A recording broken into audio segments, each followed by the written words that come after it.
एक बार फिर से मेहमानों का रुख करते हैं। हमारे साथ खास मेहमान लगातार बने हुए हैं, उनसे जानने की कोशिश करते हैं कि जिन विचारों की हम बात करते हैं वो विचार आखिर जमीनी स्तर पर उतरेंगे कैसे। दलित चिंतक महाले साहब कुछ उनसे बात हो रही थी, लेकिन बीच में हमें राजनांदगांव जाना पड़ा। महाले साहब, आप अपनी बात को आगे बढ़ाएं। जैसा कि आपने बताया कि अम्बेडकर साहब के जो विचार तो उनके बड़े अच्छे थे, लेकिन जमीनी स्तर पर उतरे कैसे, वो समस्या कहां आ रही है? देखिए, मैं ये कहना चाहूँगा कि डॉक्टर बाबा साहब अम्बेडकर ने संविधान सभा में स्पष्ट कहा था कि मैं आपको एक ऐसा संविधान बना के दे रहा हूँ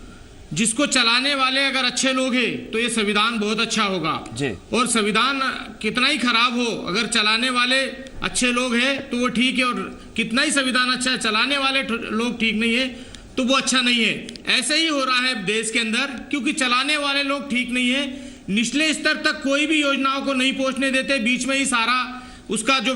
बजट है वो सब खा जाते हैं, और नीचे से लेके ऊपर तक सब बेईमान भ्रष्ट लोग बैठे हुए, कोई भी व्यक्ति सही नहीं है। इससे पूर्व माननीय प्रधानमंत्री जी राजीव गांधी जी ने भी कहा था कि मैं 100% भेजता हूँ, 15% यदि नीचे पहुंच पाता है। ऐसे ही हो रहा है, और ये हर प्रधानमंत्री को सोचना चाहिए कि निचले गरीब तक का जो योजनाएं बनाई गई है वो पहुंच रही है ना पहुंच रही है, उसकी मॉनिटरिंग लगातार होना चाहिए। लेकिन सिर्फ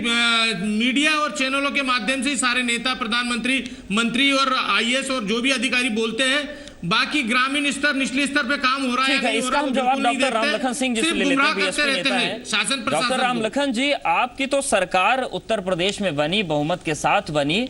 अगर ये आरोप लगते हैं तो उत्तर प्रदेश में भी हालात इतर नहीं है कहीं से, वहां भी हालात ऐसे ही हैं, तो क्या माना जाए कि जो बड़े बड़े नेता ये सामाजिक समानता की बात करके आते हैं सामने, बाबा साहब अम्बेडकर का नाम लेकर सामने आते हैं, बस जुमले होते हैं चुनावी, जमीनी स्तर पर फिलहाल उनका भी बेहाल है?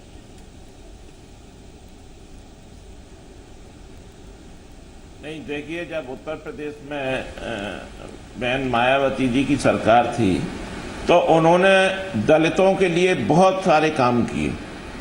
और ये लोग उसी से घबरा के आज फिर से अंबेडकर जी को बड़े जोर शोर से जयंती मनाने का काम कर रहे हैं। मैं आपसे कहना चाहता हूं कि अगर अंबेडकर जी की बात, दूसरी तरफ लोग जैसे श्रीवास्तव जी बोल रहे थे कि आज जरूरत इस बात की है कि अंबेडकर जी के किए हुए कार्यों को याद किया जाए, कार्यों को तो याद कर ही रहे हैं, लेकिन उन्होंने कहा था इस देश का लोकतंत्र मजबूत तब हो पाएगा जब ये देश का समाज जात विहीन बनेगा। जात की जो मजबूत विचारधारा है, जात को मानने वाले लोग हैं, उनमें जागरूकता ये आना चाहिए कि ये समाज जात विहीन बने, और उसमें जरूरत है शिक्षा की। आज शिक्षा की बात करें तो सरकारी स्कूल में बच्चों की संख्या नहीं मिलती है, वहां पर अगर कुछ योजनाएं चल रही, खाद्यान्न भोजन चल रहा है, कोई साइकिल मिल रही है तो लोग जाते हैं, नाम लिखाते हैं, लेकिन पढ़ाई के नाम पर वहां शून्य हो गया। जब बहन मायावती जी उत्तर प्रदेश में थी तो उनकी पढ़ाई की व्यवस्था उन्होंने ठीक रखी, लेकिन बहन मायावती जी की सरकार जाने के बाद ही पढ़ाई का हाल वही हो गया। उन्होंने दलितों के लिए आज यहाँ पे मकान देते हैं, पैसा पंचायत के माध्यम से देते हैं, तो वो पैसा उन पर आधे से भी कम स्थिति में पहुंच पाता है, बिचौलिए लोग खा जाते हैं।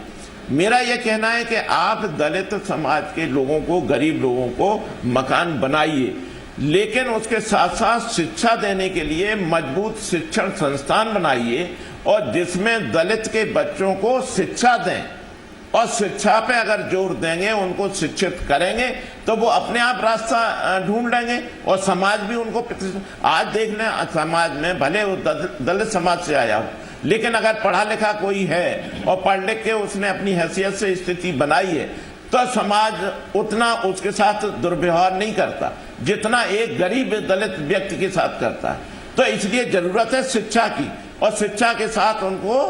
मजबूत, आर्थिक रूप से मजबूत बनाने की है। उत्तर प्रदेश की बात करते हैं तो आपको मालूम होगा कि जब बहन मायावती जी की सरकार थी तो क्या यही स्थिति थी जो आज वहां पर है, चाहे वो कानून व्यवस्था की स्थिति हो, चाहे दलित नहीं राजेंद्र जी, लेकिन फिर